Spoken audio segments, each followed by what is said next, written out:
Τι είναι αυτό? Ένα σπουργίτη.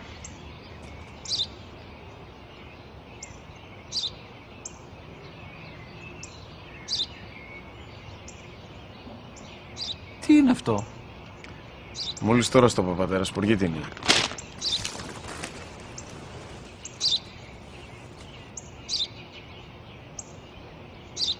Τι είναι αυτό? Ένα σπουργίτη είναι, πατέρα. Ένα σπουργίτη.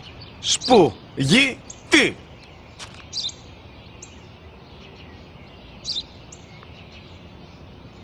Τι είναι αυτό? Γιατί το κάνεις αυτό το πράγμα, μπορείς να μου πεις? Τόσες φορές σου είπα, είναι ένα σπουργίτη! Δεν το καταλαβαίνεις! Πού πας?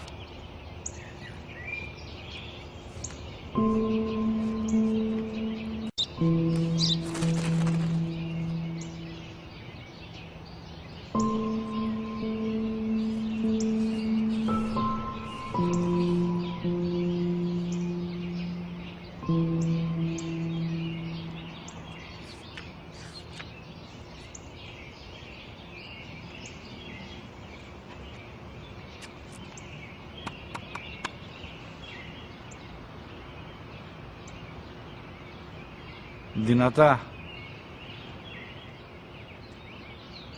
Σήμερα ο μικρός μου γιος που πριν λίγες μέρες έκλεισε τα 3 καθόταν μαζί μου έξω στο πάρκο όταν ένα σπουργίτη ήρθε και κάθισε απέναντί μας.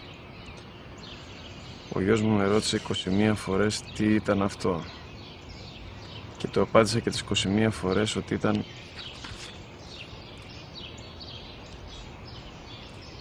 ένα σπουργίτη.